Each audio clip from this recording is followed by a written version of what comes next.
सबसे अच्छा print media ही चल रहा है। आज भी एडिटोरियल ही होते हैं जिसमें न्यूज़ पढ़ी जा रही है और जो एनजीओज है, जो पॉलिटिकल सिस्टम के लोग हैं, उनकी सबकी न्यूज़ कवर हो रही है और वही लोग अपने अपने फेस पेज पे डाल रहे हैं सारे अखबारों का। लेकिन उर्दू को ज़्यादा तकलीफ पहुंच रही है क्योंकि ये उर्दू की थर्ड जनरेशन है और अगर आप कोई दूसरा बिजनेस करें तो उसकी मालूमात होना बहुत ज़रूरी है ताकि आप किसके मोहताज ना रहे। जर्नलिज्म में लेजर होता ही नहीं है। आप 24 घंटे काम करते हो, संडे भी आपको फॉलोअप में रहना पड़ता है।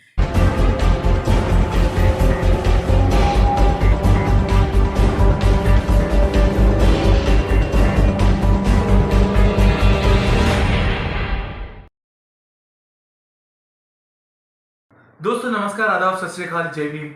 मैं प्रोफेसर सज्जाद मापारी हाजिर हूँ यूट्यूब मंच पर समाचार यात्रा के लेकर अपना नया संस्करण सज्जाद के सितारे का। तो आज आइए मिलाते हैं आपको एक सितारे से जिन्होंने आज तक अखबार की और प्रिंट मीडिया की लड़ाई को जारी रखा है। जब आज के ज़माने में हम देख रहे हैं कि प्रिंट मीडिया लगातार जो है अस्त की तरफ जा रहा है, ऐसे समय में अपनी इस लड़ाई को जारी रखे हुए पूरी हिम्मत के साथ और डट कर इसका मुकाबला कर रहे हैं। आज जो मीडिया जिस तरीके से काम कर रहा है उस पर भी हम कटाक्ष इनका लेंगे और इस सितारे से आपको आज मुलाकात कराते हैं। तो आइए मिलते हैं सज्जाद के सितारे के आज के सितारे से इम्तियाज़ अहमद साहब से। बहुत बहुत आपका स्वागत है इम्तियाज़ साहब इस मंच पर। जी, बहुत बहुत शुक्रिया। मैं समाचार यात्रा का शुक्रिया अदा करना चाहता हूँ तो मुझको मौका दिए इस माध्यम से बोलने का। तो आइए दोस्तों, अब हम समाचार यात्रा के इस संस्करण के बारे में आपको बता दें कि मैं ये इंटरव्यू शुरू करने से पहले ये बात बता रहा हूँ कि हम चाहते हैं कि और भी ज़्यादा से ज़्यादा सितारों को आप तक पहुँचाए, सारे दोस्तों तक पहुँचाए। इसलिए दोस्तों हम आपसे फिर से एक बार गुजारिश कर रहे हैं कि अगर आप किसी सितारे को जानते हैं जो डिज़र्व करते हैं इस मंच पर आने के लिए, तो आप उनका हमें रिकमेंड कर सकते हैं। उनका नाम, उनका परिचय हमें दे सकते हैं। हमारे डिस्क्रिप्शन में नंबर्स दिए हुए हैं, आप हमसे संपर्क करके ऐसे सितारे के बारे में हमें बता सकते हैं और अपने बारे में भी आप बता सकते हैं। तो आइए चलते हैं आज के एपिसोड पे सज्जाद के सितारे में और सवालों का सिलसिला शुरू करते हैं इम्तियाज़ साहब के साथ। तो इम्तियाज़ साहब, हम सबसे पहली बात तो ये जानना चाहेंगे कि आज अब as a managing editor Urdu news के साथ कई वर्षों से लगे हुए, आज ये बताइए कि सिचुएशन कैसी है प्रिंट मीडिया की। मैं ये बोलना चाहूँगा कि आज प्रिंट मीडिया थोड़ा कमज़ोर हुआ है। जो कोविड 1 आया और कोविड 2 के लॉकडाउन के बाद, लेकिन अब मामले अच्छे हो रहे हैं और सर्कुलेशन भी अखबारों की पकड़ी जा रही है। और ये नहीं देखना है कि प्रिंट मीडिया कमज़ोर हुआ है, उसके कुछ सर्कुलेशन कमज़ोर हुए लेकिन उसकी जो राइटिंग्स होती है, उसके जो अदारी होते हैं, जो न्यूज़ होती है, वो बिल्कुल कॉम्पिटिट कर रहा है सोशल नेटवर्किंग साइट से। वो सबसे अच्छा प्रिंट मीडिया ही चल रहा है। एक वक्त हुआ करता था जैसे सोशल मीडिया आज हम देख रहे हैं, आज यूट्यूब है, आज व्हाट्सएप है, फेसबुक है, कई सारे हैं। मैं सिर्फ सबके नाम तो नहीं गिना पाऊंगा, लेकिन जिस तरीके से जो कंटेंट उस वक्त हुआ करता था प्रिंट मीडिया में, जैसे हम एडिटोरियल पढ़ा करते थे जी, आज उसकी बराबरी तो खैर कोई दूसरा माध्यम कर ही नहीं सकता। आज भी एडिटोरियल ही होते हैं। तो आज वक्त के साथ जो बदलाव आ रहे हैं, इस वक्त में आपको लगता है कि प्रिंट मीडिया को कुछ और चेंजेस अपने अंदर लानी चाहिए? नहीं, मैं ये नहीं समझता हूँ क्योंकि प्रिंट मीडिया जब प्रिंट होता है जी, उसके बाद में हमारा खुद का फेसबुक एडिशन है या फेसबुक पे जाता है, ट्विटर पे जाता है और हमारी खुद की वेबसाइट है। एक एक दिन का 1-1 लाख हिट हो रहा है जिसमें अदारिया भी पढ़ा जा रहा है, जिसमें न्यूज़ पढ़ी जा रही है और जो एनजीओज है, जो पॉलिटिकल सिस्टम के लोग हैं, उनकी सबकी न्यूज़ कवर हो रही है और वही लोग अपने अपने फेस पेज पे डाल रहे हैं। तो मैं ये समझूंगा कि प्रिंट मीडिया में एक नया इनकलाब चालू हो गया है कि जो साथ में सोशल नेटवर्किंग पे भी वो सारे प्रिंट मीडिया की कटिंग्स डाली जाती है जो अपने फेस पेज पे सारे लोग डालते हैं। अब ऐसा है कि हम पर्टिकुलरली प्रिंट मीडिया की बात कर रहे हैं। प्रिंट मीडिया से और आगे हम एक सवाल पर चलते हैं कि जैसे कि उर्दू ज़बान, मसला ये भी है, जैसे उर्दू जानने वालों की संख्या, नंबर धीरे धीरे कम होती जा रही है क्योंकि अब उर्दू की तरफ ऐसा रुझान नहीं रहा लोगों का जिस तरीके से पहले हुआ करता था। तो ऐसे वक्त में आपको उर्दू पेपर चलाने में, न्यूज़पेपर चलाने में किस तरीके की दिक्कतें पेश आती बिल्कुल उर्दू, मैं तो ये समझूंगा कि ये सिर्फ उर्दू नहीं है, सारे अखबारों का, लेकिन उर्दू को ज़्यादा तकलीफ पहुंच रही है क्योंकि ये उर्दू की थर्ड जनरेशन है। जी। जो हमारे जो सीनियर एडिटर्स जो काम कर रहे हैं अखबार के अंदर, उसके बाद में लैंग्वेज जो है थोड़ी कमज़ोर हो गई। जो नए रिपोर्टर्स आ रहे हैं उनका अप टू द स्टैंडर्ड नहीं है। अगर वो लैंग्वेज को ठीक कर दे, बड़े एडिटर्स को फॉलो करे, उनकी राइटिंग्स को देखे, उनके एडिटोरियल्स को देखे, तो उसमें चेंज आ सकता है। लेकिन वैसा मामला अभी भी ठीक है, कोई चीज़ बिगड़ा नहीं है, कोई चीज़ जर्नलिज्म के अंदर, उर्दू के अंदर। अब हम थोड़ा आपको पीछे ले जाना चाहते हैं, ये काफ़ी जो है ये सीरियस बातें होगी। अब हम इम्तियाज़ अहमद की शख्सियत को जानना चाहते हैं, वहाँ से अर्ली चाइल्डहुड आपका कैसा रहा, कहाँ आपका एजुकेशन? देखिए ऐसा है कि उर्दू टाइम्स के बानी मोहम्मद नज़ीर मरूम, उनके मैं पोता हूँ, तो उन्होंने उर्दू टाइम्स लॉन्च किए। मैं तीसरी पीढ़ी हूँ, तो मैं सेंट जोसेफ स्कूल से पढ़ा हुआ हूँ, इंग्लिश मीडियम से। मेरा बैकग्राउंड बहुत कलरफुल था। फिर मैं केसी कॉलेज से पूरा मैंने पढ़ाई किया हूँ। उसके बाद में मैंने ये महसूस किया कि जब मैं उर्दू ज्वाइन करूँ, उर्दू मेरे बाप दादा का बिज़नेस है, तो मैंने उर्दू लिखना और पढ़ना सीखा। इसके लिए सीखा ताकि कोई एक लेटर टू डे एडिटर भी आ जाए तो मेरे को मालूम रहे कि हमारे अखबार में क्या चीज़ प्रिंट हो रही है।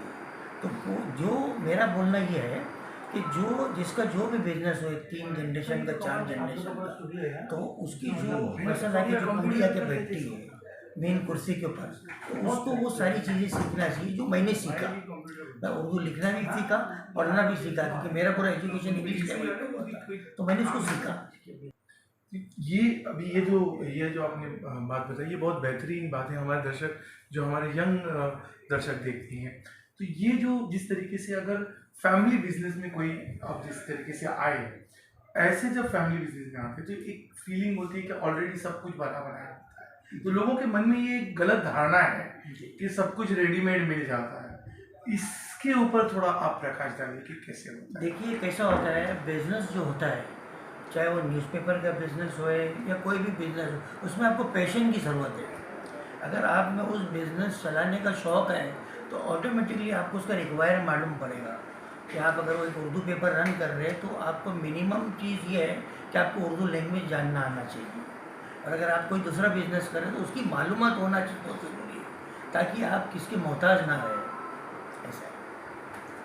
बिजनेस में आपका मैसेज ये है इम्तियाज़ भाई का कि आपको सेल्फ रिलायंट होना चाहिए। बिल्कुल सबसे ज़रूरी बात ये है। हम और भी बातों को आगे बढ़ाते हैं। एक ये भी है कि हम थोड़ा ऐसा जानना चाहते हैं कि आप जब बिजनेस से हट करके लेजर टाइम में होते हैं तो क्या करना पसंद करते हैं? देखिए मैं तो एक ये बात बताऊंगा कि जर्नलिज्म में लेजर होता ही नहीं है।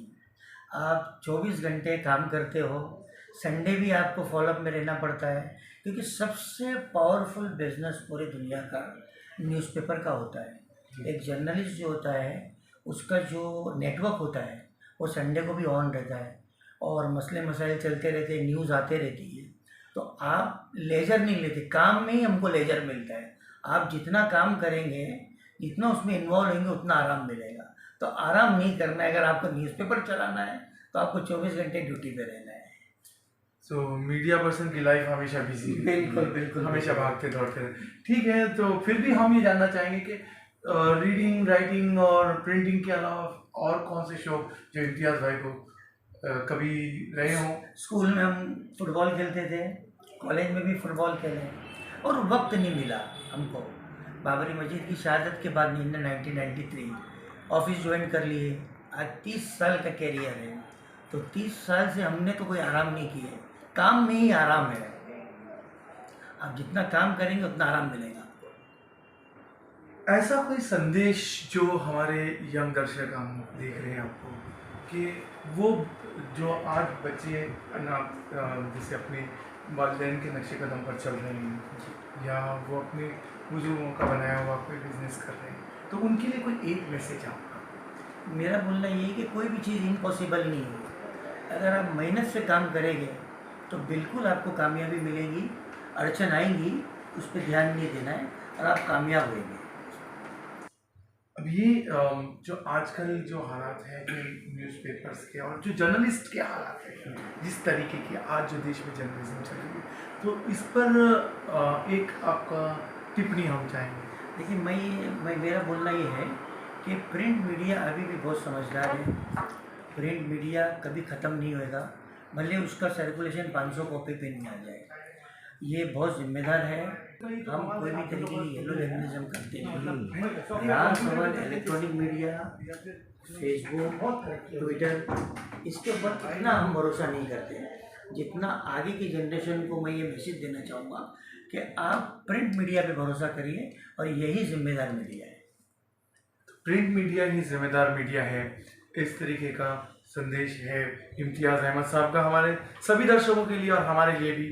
तो आखिरी सवाल हम आपकी तरफ लेके चलते हैं कि ओवरऑल इतनी बरसों में 30 साल का आपका करियर रहा, 30 साल के करियर को आप कैसे डिफाइन करेंगे आगे?